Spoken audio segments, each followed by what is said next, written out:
мен е голямо удоволствие да ви представя професор Гомес. Той е от университета в Богота, Колумбия. Има много специалности, някои от които са нанотехнологии в полето на медицината, магистър по биология, биотехнологии, инфекциозни болести, паразитология и първите лекции, които ще чуем днес, са туберкулоза и лепра и нетуберкулозни микобактериози. Следващия цикъл лекции са още по-интересни. Не, че тази също очаквам да бъде интересна, но другите са по-близки до инфекциозните тропически болести. Това са чикунгуня, денга, така че ви каним в сряда от 2 часа, пак от 12 часа, пак в аудиторния комплекс, само че в 6-та аудитория, на горния етаж, и от 2 часа пак в сряда в 9-та аудитория, така че да приключи с цикъла лекции по тропическа медицина, които той е приготвил за нас. Смятам, че наистина ще бъде изключително полезно и голямо удоволствие.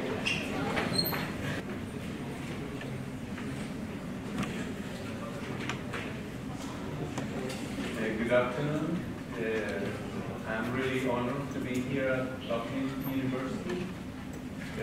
First of all, I want to acknowledge and give the thanks for the invitation that has been extended through Erasmus program from the International Relationships Office, and for Professor Mariana for her talk. Also believes that really stimulates the international networking. I think the best pathway to understand, to grow together, to do research together, and strengthen the links between cultures as well. I'm supposed to have several lectures at the same time, but I should say that after 30 hours flight, I will give only one lecture today, and tomorrow I will continue with the schedule, because sometimes we try to afford the energy, so I'd rather go smoothly from the very beginning, and later on we'll go on the other lectures. I love to interact with the auditorium, so I wanted to ask any of you who knows about translational medicine,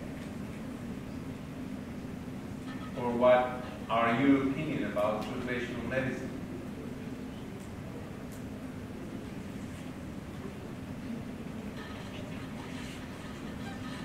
Well, first, did you hear about translational medicine? Maybe it's the first. As already you have heard about it. Yes? Okay, let's go deeply. Have you ever listened about precision medicine or personalized medicine? Great. Now it seems like a fashion word, but the context deep inside of the concept, it's much more complex than we think about it. First of all, because we used to be isolated in our specialties.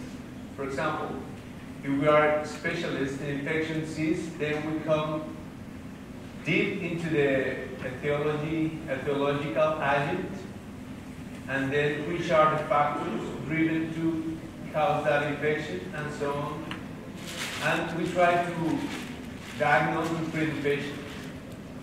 But now there are more factors that are becoming more and more complex. Why? Because we have genome, human genome. And when we have a human genome, we have a pattern of susceptibility, for example, that we need to be aware of it. Second, and even much more important, is that we don't have epigenetic factors. And that's what I want to stress today also, because normally, in disease in general, 30% of the factors are related with genetics. For example, in cancer. But 70% are related with epigenetic factors. What are the epigenetic factors? Start with nutrition, start with psychological factors, start with the health habits, with the even stressful situations that we live daily. So all them together come in what we call epigenetic factors, meaning that to have a disease outcome, we need to try to advocate to give a solution and pile them up and give integrate solutions. So you will see differences that are coming up nowadays in terms of infectious disease. Why I talk about translational and personalized medicine? Because in a few years, we will talk about the drugs tailored to the patient. Meaning that, for example, we need to be aware about the genome susceptibility, not only from the etiological agent, but also from the host that are infected. With that introduction, I want to say that it is important also in research to be aware that we need to apply the research for patient solution. I know that this is a university that is like a brother or similar to our university in which we have patients daily, and research should be not only for papers and journals, but for patient solutions. And what I'm going to try to talk today is about factors and how we can draw some needs and some solutions for it. Okay? So a key concept is about non-tuberculous mycobacteria that are considered as environmental mycobacteria, atypical mycobacteria, or mycobacteria other than tuberculosis.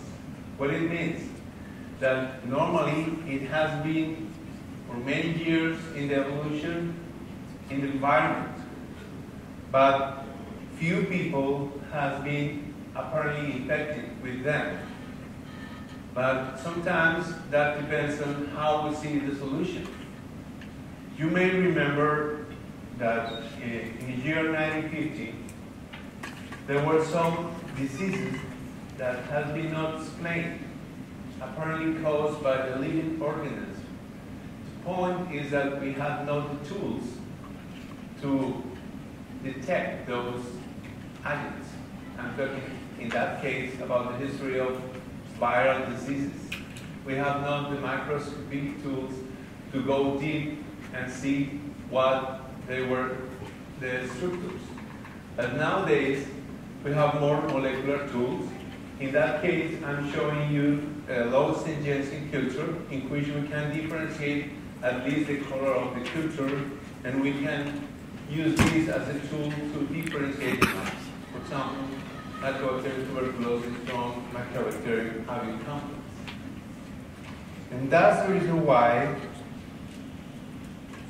we have a RUNYOU'N'S classification in which we can have different authors depending on the color of cultures and how they grow up and even how fast and different temperatures they grow up. Why? For example, if we have photochromogens, we have those bacteria that are able to develop a special color depending on the cultural conditions. But we also have scotochromogens that we will see later on, the patterns that they develop, or non-photochromogens, and rapid growers as well. So, when we talk about photochromogens, we have colonies of non-tuberculous mycobacteria that develop pigment following exposure to light after being grown in a jar and take more than 7 days to appear on solid media. These are very specific conditions. And we, as clinicians, sometimes we are not aware about what are the lab conditions that differentiate the microorganisms. And they are very important because they can also be related with the virulence factors that they express as well, and will end up in the clinical differences. Then we have Scotophromonians, that are colonies of non-tuberculous mycobacteria that develop pigment in the jar light and take more than 7 days to appear in the solid media as well. Then we have non-photochromogens, colonies of non-tuberculous mycobacteria that are non-pigmented regardless of these, or whether they are grown in a jar or light, and take more than 7 days to appear in solid media. And last is the rapid growers, colonies of non-tuberculous mycobacteria that appears on solid media in less than 7 days. Which are the factors that are driven in terms of growth? Of course, are under metabolic conditions of the mycobacteria. Most of them are depending on oxygen, some other are depending on the nutritional conditions of the bacteria, and some other make that they can be adapted to whatever different conditions into the culture. In terms of photochromogens, the most important species in this group are M. kansasi, M. morinum, and M. cilium. M. kansasi is cause of pulmonary chronic disease sometimes that resemble tuberculosis. So we can misdiagnose the infection depending on the factors and different epigenetic conditions, as I mentioned before, that could help us from the very beginning in the clinics to differentiate whether the factors are related with the non-tuberculous or tuberculous mycobacteria. It may also occasionally cause infections of cervical lymph nodes and penetrating wound infections and granulomatosis synovitis, and it can produce generalized infection in HIV patients. So that talks about a special condition of the immune system. Why? When the immune system is compromised, meaning that it's not efficient enough, those bacteria can take the opportunity to produce some virulence factors they used to have it in a normal media and get infection in those patients. So more and more, now we have several prescriptions that can modulate the immune system. For example, if you have an allograft, the patient is on extreme immunomodulated circumstances. If you have a patient with a cancer disease, it can be under chemotherapy. And more we have a wider range of population that are immunomodulated. So that's the reason why also we are detecting some non-tuberculous infection in those patients. In the case of Mycobacterium marinum infection, and we will talk briefly later on, we can have what they call the swimming pool disease. It's for those people who are exposed to fish containers in which they can harm the bacteria, or we can have a lymphadenopathy with kansas infection, and this can also be what they call fish tank granuloma infection. Then we have Scotophromonians. These strains form pigmented colonies, and if you remember the image from the very beginning, is far different from this. This is more like a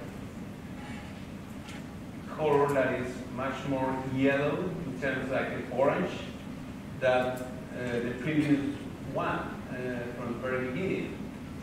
And they are widely distributed in the environment and sometimes contaminate cultures of tuberculosis. It's very important because when you have a report you need to be sure that it's not a contamination. These bacteria easily contaminate the cultures, and since they have grown in the same media, it might happen that you have a mixture between tuberculosis and one of the non-photochromogens.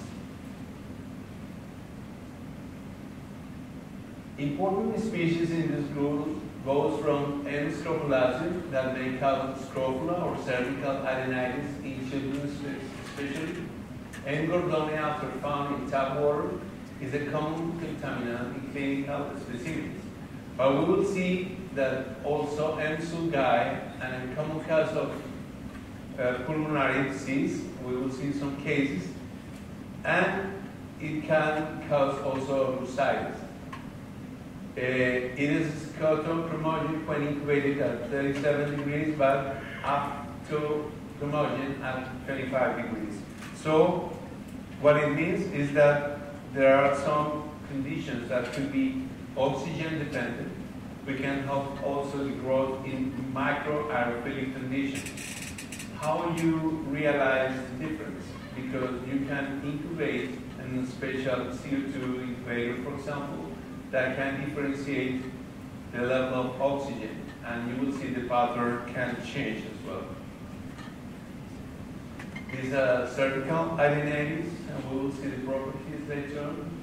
Then we have non-photochromogens. Medically important species are M. avium, M. intracellular, Sinopi, and M. ulceris.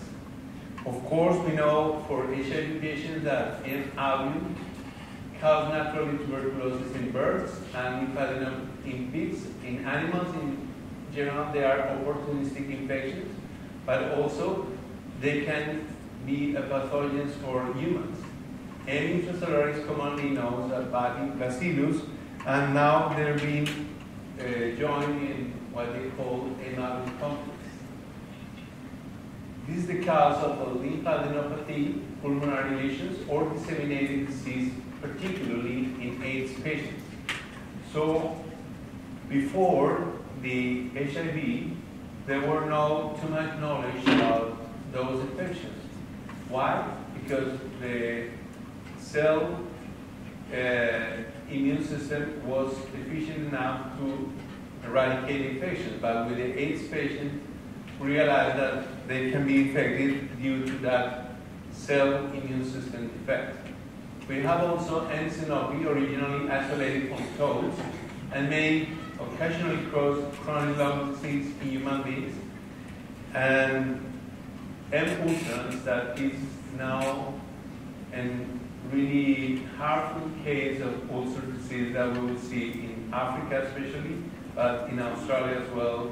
We have several cases, and we will see where they come from. In terms of MAC complex, it normally presents three clinical features. There are pulmonary infection in immunocompetent hosts. That's one of the issues that are really concerned because some of them are antibiotic resistant. Disseminate MAC infection in individuals with AIDS, advanced AIDS, and lymphadenitis in children as well. You may ask, why in children? Because sometimes we realize that the immune system is not still well developed to produce an efficient immune response. That's another reason why they can be infected and produce lymphadenitis. In terms of MAC pulmonary infection, we have these symptoms called sputum reduction. They sweating a lot. Therefore, they lose the weight quickly. They have lethargy caused by that weakness of that sweating, the fever, and also the production of immune system that requires a lot of energy. So these night sweats, it remember, like we will see tomorrow, tuberculosis case. So it can be misdiagnosed as a tuberculosis as well. one set of systems is insidious and symptoms being present for weeks to months. So it's like unresolved pulmonary infection that it gets worse with a lot of loss of weight. The patient wouldn't access to the health system until it gets really worse sometimes. And many patients have only a chronic cough with purulent sputum production. It's a wave, sometimes seems to solve, but once again come back with that sputum purulent production. And one of the differences with tuberculosis that is not producing hemoptysis. Hemoptysis then is rare infection. Less commonly, MAC has been associated with the type of pneumonitis hypersensitivity. So it seems like it's a swallowing of the lung in response to that bacteria. That's very confusing due to exposure to that MAC in a hot tubes, for example, and that is like incubating the bacteria. But the patients don't remember what is the first cause related with that infection. Sometimes they say that it's like a cold that never ending and gets worse and worse, and that's the reason why it can be also confused with tuberculosis. This is a case of a 65-year-old man with a bilateral upper lobe cavitary infection produced by Mycobacterium complex. The same patient with radiographic improvement. Here you see the difference in terms of the bilateral upper lobe when it's getting resolved in here, and then the patient improving including closure of lead after 3 years of macrolide-based multi-drug therapy, including intravascular streptomycin. So the treatment is very long, for a long period, and it's not easy to be detected at the beginning and can be confused, as I mentioned. This is a 62-year-old woman with neural bronchiectasis, and it destroyed the right middle lobe caused by bronchiectasis. This is the same patient after right middle lobe lobectomy, so sometimes we need to perform surgical treatment as well, and multi-drug macrolide-based therapy. Patient with persistently positive sputum cultures for MAC. Why? Because still it's producing bacteria in the lab test.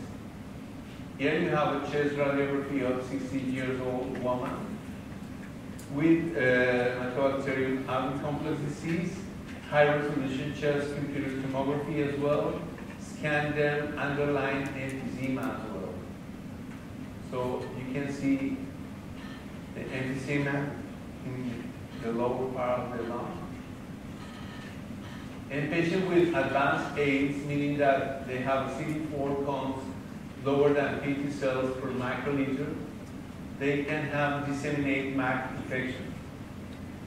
That's logical in terms of the immune system, is that highly compromised, that they wouldn't perform a good cell, even humoral response, and they get infected with these symptoms: sweating, weight loss, fatigue, diarrhea, shortness of breath, and right upper and abdominal pain.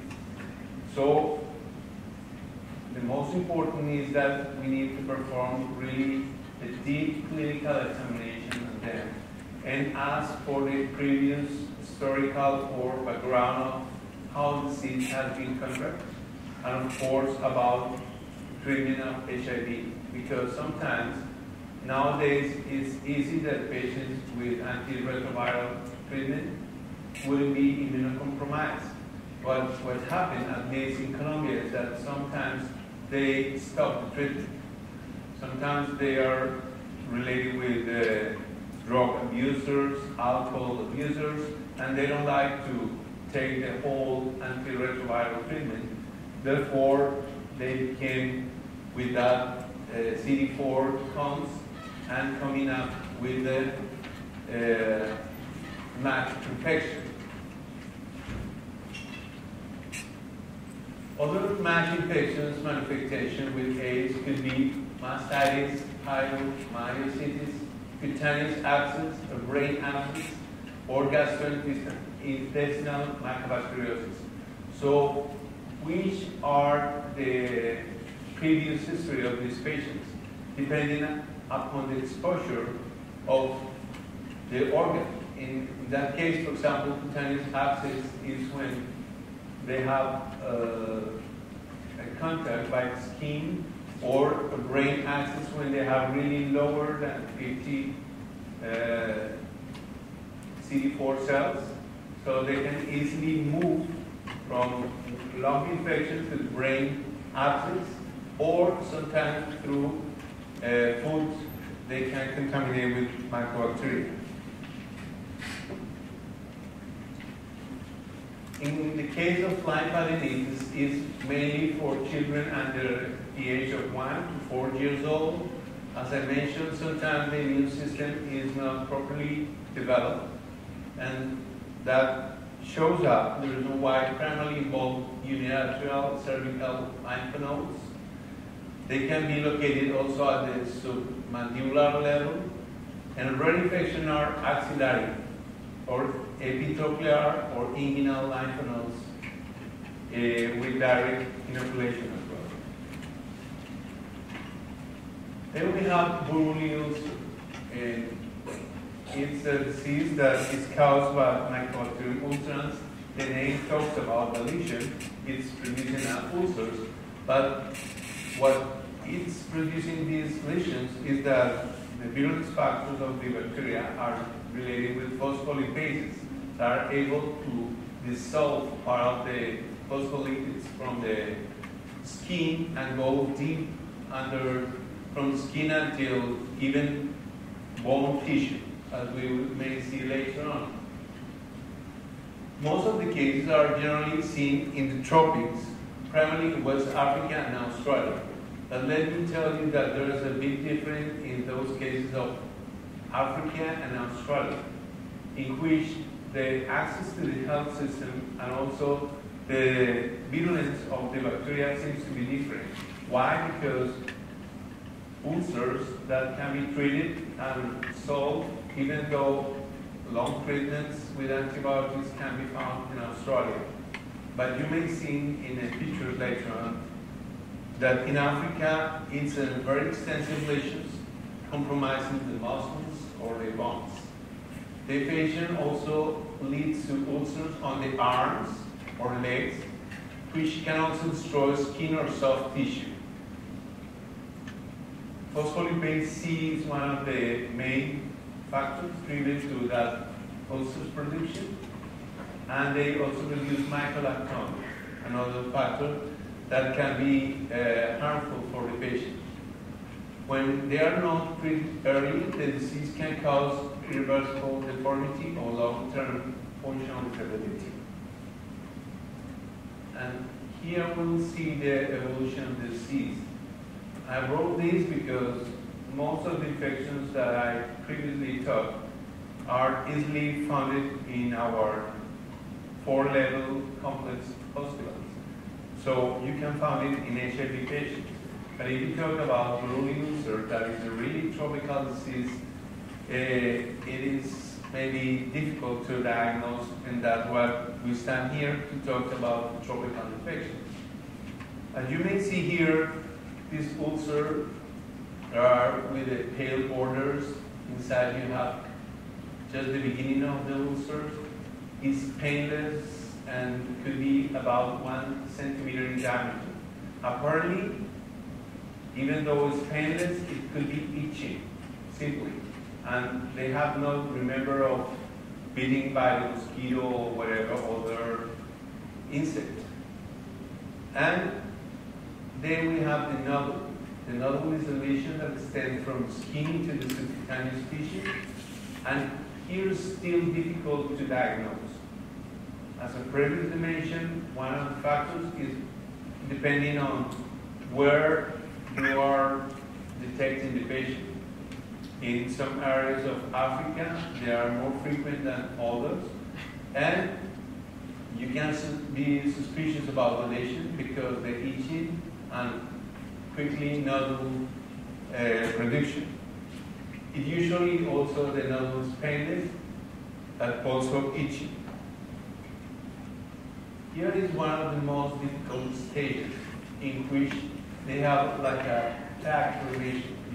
You may see here, and you can misdiagnose with one of the diseases that we will talk later on is about leishmaniasis.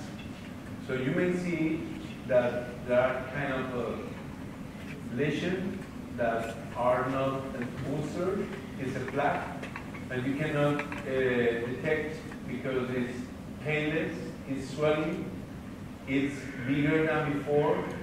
Normally, it's between the age of 15 years old in young people rather than older people.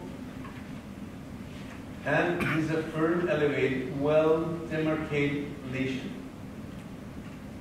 But the edges are not regular. The skin of the lesion is often reddened or otherwise discolored sometimes. And sometimes they are bigger than 2 centimeters, even sometimes upper than 2 centimeters. You can feel the cracking if you touch the patient because there are like air, because bacteria goes under the skin and it's like a desiccating the tissue, as you may see later on.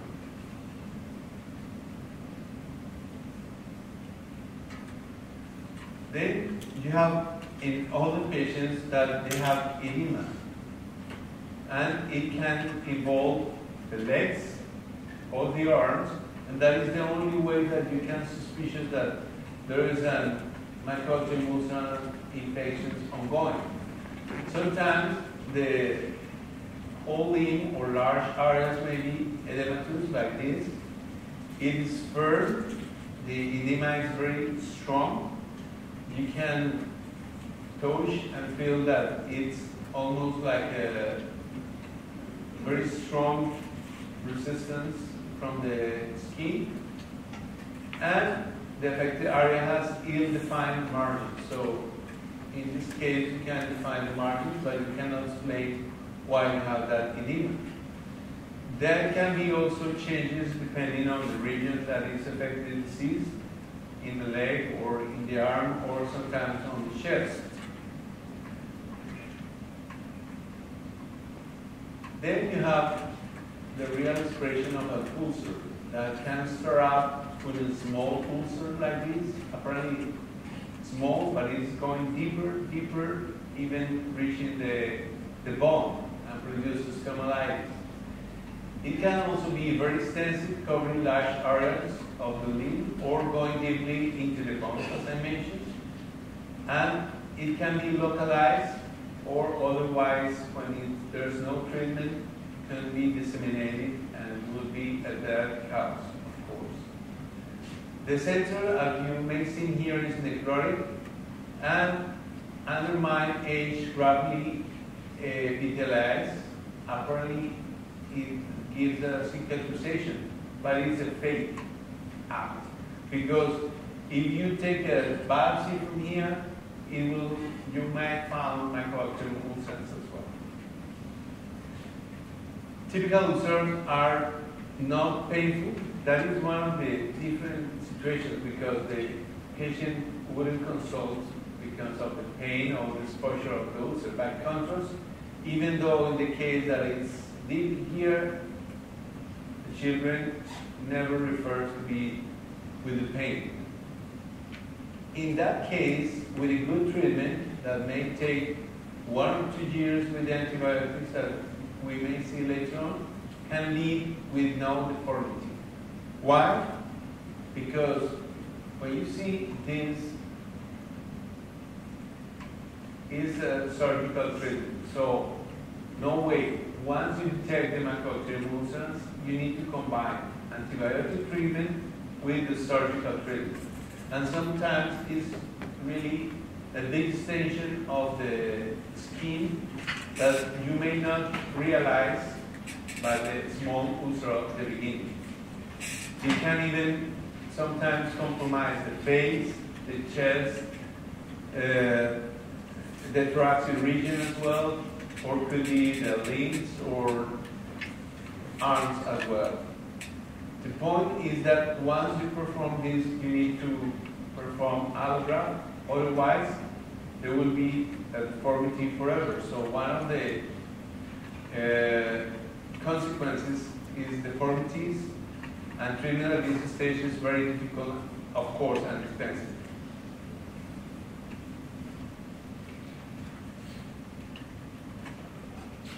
In terms of rapid growth, there's a heterogeneous group of mycobacteria. They can go in less than 7 days, depending on the conditions, sometimes at incubation of 37 degrees or 25 degrees. Most of them are purely an environmental saprophyte. For example, Mycobacterium genovesi. It's very rare, but you can find out the cases in which the immunocompromised patient get the infection. The medical important species are for Triton and Chelonic.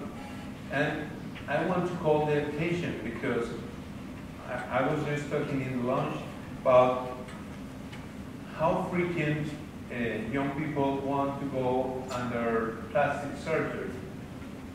And in our country, there are some not clinicians, people that are really with a criminal attitude, and they set up a kind of treatment for beauties, and they want to have sculptural bodies, and they perform whatever injection of different substances. First of all, they are polymeric substances by default. They produce swallowing and toxic effects. But the second, and the most important, is that sometimes they can come up with for Triton and Chelonic mycobacteria. I have seen with colleagues from Venezuela that we have done research in that issue. A flask of that polymer contains with some opaque precipitations. When you take this sample, it's mycobacteria. So they are injecting. Of course, maybe they don't know about it, but the conditions that they storage that polymeric substances make them contaminated with mycobacteria. So they perform mesotherapy, different names of therapies, and they inject this under the skin, apparently to get thinner. And of course, they are right. The patient gets thinner, but forever, because they get ulcers as well, as you may see. And they can also cause pulmonary or disseminated disease, but are responsible for post-injection abscess and wound infection. We have registration going about that compounds that are used by those not ethical at all, and most of them, they don't have a medical training. They just put what we call a plastic surgery garage clinic, that now they're being charged as a criminal attitude. They go to the jail. So you may see here erythema and swelling and abscess along the liposuction. And this is the abdominal patient, 8 and 6 after the liposuction. And if you see here, it's even worse. Numerous abscesses surrounded by swelling and erythema on the thighs and buttocks of the patient 15 days after liposuction. Notice that several deformities carrying along several liposuction tracts. You know what is scary? Is that once we went to one of the centers of treatment for beauty, and apparently they were not performing any surgical procedures. But then we talk about how they sterilize the materials and equipment and instruments as well, just by oil. they consider that just by boiling, it's enough just to be sterilized. However, they do not believe that they can contaminate the patients. Others inject oxygen as well. If you check the tubes, they are contaminated with mycobacterium. And we were able to isolate Mycobacterium heloni in one of those cases. And the patient, of course, with deep cicatricial lesions that never get that beauty as they thought could be at the beginning. In summary, we can say that non-tuberculous mycobacteria can produce localized lymphadenitis, skin lesions, post-injection abscess, swimming pool granuloma, and Buruli ulcer, or lesions quite like a tuberculosis pulmonary disease or disseminated disease. So, which are the diagnosis tools that we have? First of all, and since we are in a health environment, I will say, unfortunately, the health system has lost sometimes the time to perform the interview with the patient. This is 70% of the diagnosis. When you talk with the patient and you are able to detect where in that any moment they may be contaminated, and then you rise up, you're suspicious of the infection.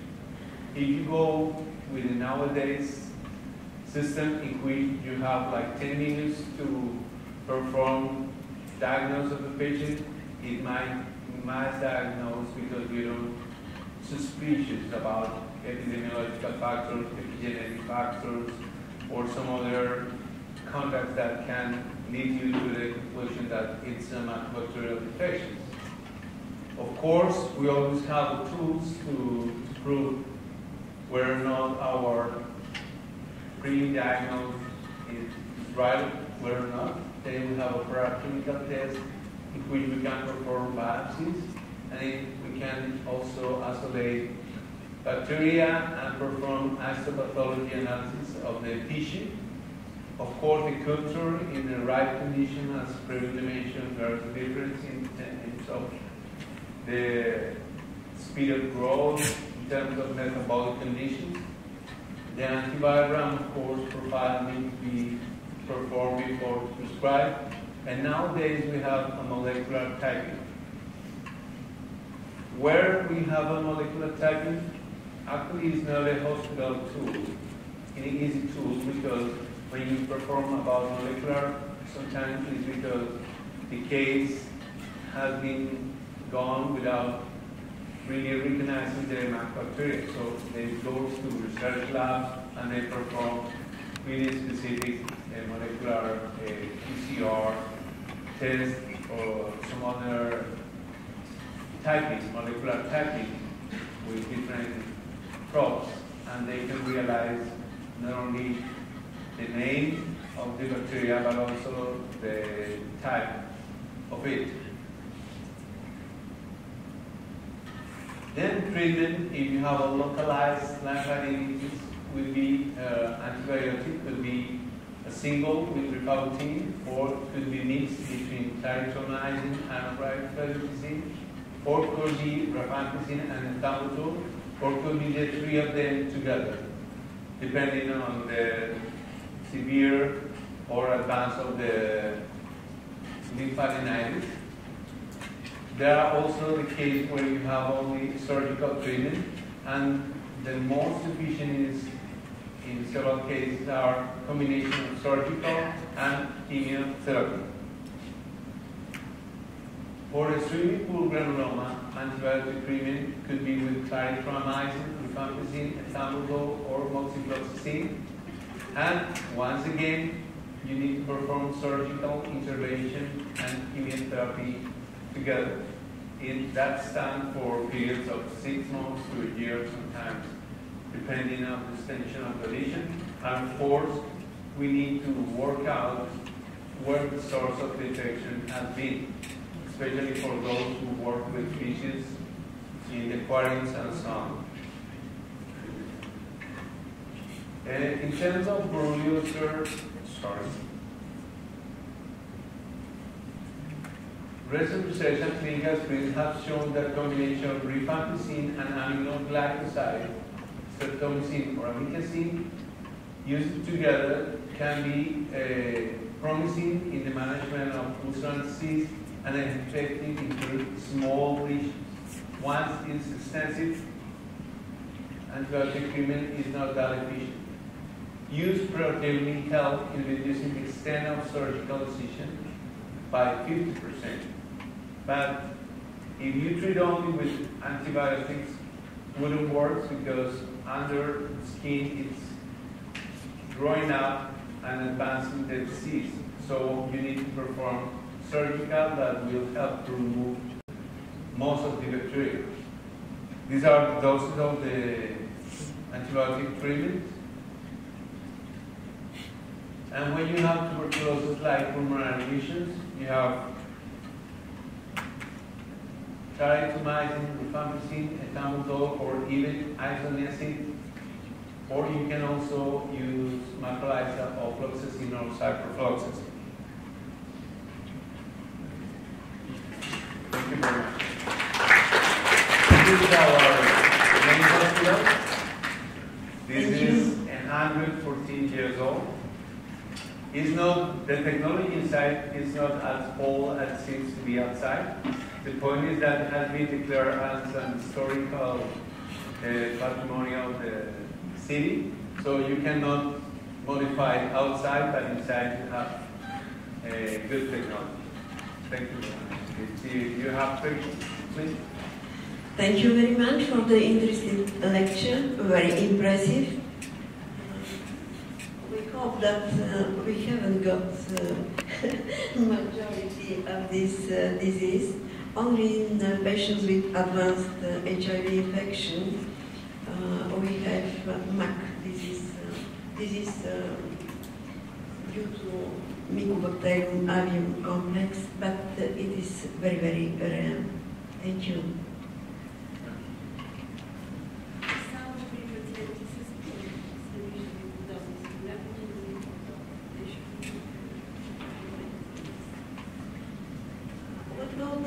The lecture about lepra and tuberculosis? Tomorrow. We will have the tuberculosis and lepra together. Okay. Because it deserves much more time and energy from me. Okay. So we will have it tomorrow. And what I will advise is just talk about tomorrow. If you are assisting to the conference, I advise to read about the re-emergent, what they call re-emergent tuberculosis. In my opinion, it's not re-emergent because it's been there even though we ignore them.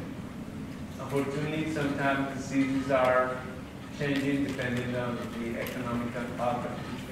You know, like 25 years ago, tuberculosis was a situation of poor countries for those that are supposed to be rich countries. But unfortunately, HIV came up with tuberculosis, and they being challenged with doctors that never ever treat a tuberculosis disease in a country like USA. So they say, what are we going to do?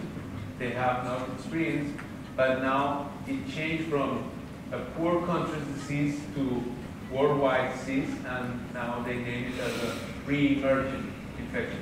It's not re-emerging at all. We have always high index, but what is true is that the sanitary conditions still are determinant for infection. And leprosy is really a big chapter for immunology, pathogenesis, and so on. Why? Because it is not that contagious as we had before, but we have still no idea about many factors driving the infection. In Colombia, we have at least 400 cases of lepra still, not that big pictures of amputations and stuff like this, but still the challenge is how to detect early to be efficient in treatment and the follow-up as well. So tomorrow I will show you our experience in terms of how we detect tuberculosis. And how we're being able to demonstrate that even though, because when you have a tuberculosis patient, it's like you put and stab on their face or his face, saying you have tuberculosis, and everybody around, it's just running out of them. So it's a stigma. And nowadays we have even cases of tuberculosis in patients that's supposed to be not contaminated. And even we have cases of, you know, that worldwide we have a molecular epidemiology. Just to give an advance of tomorrow's lecture, we have a case of a patient with a pulmonary infection in which the isolation has been sent into our university, and we got Mycobacterium africanum. And we said, no, it is not possible. We're not in Africa. There's no way to have a Mycobacterium africanum. We performed a second sample, once again Mycobacterium africanum. The third one, once again Mycobacterium africanum. We performed molecular typing and so on. Then we went to the health secretary and said, I'm sorry, but we have that very exotic result. You may need, we want to know the patient. And you know what? It was an African man coming to a coffee land in a visit, and he was infected with tuberculosis, but nobody knew about it. So that shows you how you can even track the infection with a molecular tool and detect where it originates. And nowadays that we have an open pathways through the airports and so on, so those cases can be much more frequent than we expect for.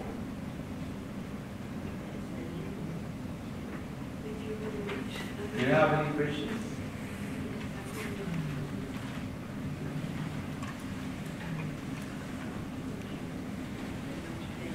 Okay, I hope tomorrow we can have more questions, because these are opportunistic infections that are not so frequent in our systems, maybe. Tuberculosis. You know, I have an anecdotal issue, is that this morning in a journal, morning journal, Bulgarian journal, they were talking about tuberculosis. And I realized, I don't know what is the epidemiology of tuberculosis in here.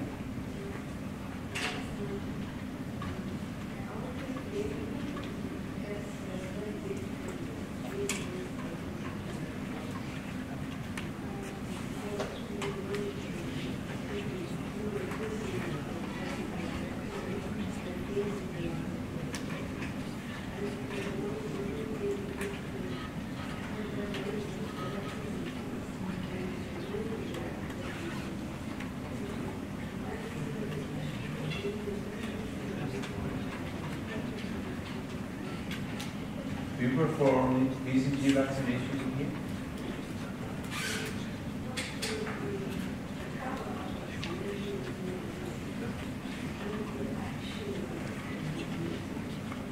No, great, because we're going to talk why vaccine doesn't work. In Colombia, let me tell you that when they came up with the vaccine, BCG vaccine, they produced 8,000 cases of the infection instead of prevention. And nowadays we use it only for tuberculosis meningitis to prevent in newborns. But if we're only for adults, you can take water and they say the vaccine doesn't work for pulmonary cases. So they would raise the question, why we still have the vaccination process, which doesn't work for pulmonary cases as well. So tomorrow we're going to be kind of a discussion about it, a vaccine that doesn't work, but still going on. And what about the multi-drug and stream multi-drug resistance? There are already mycobacteria that there's no antibiotic treatment for them. It's one of the super bugs, they call it, because we already have some cases in Colombia. And now, at the end of the day, it will be kind of a health and sanitary policies against how to control tuberculosis. So may we share some experience about it. Okay, thank you very much indeed.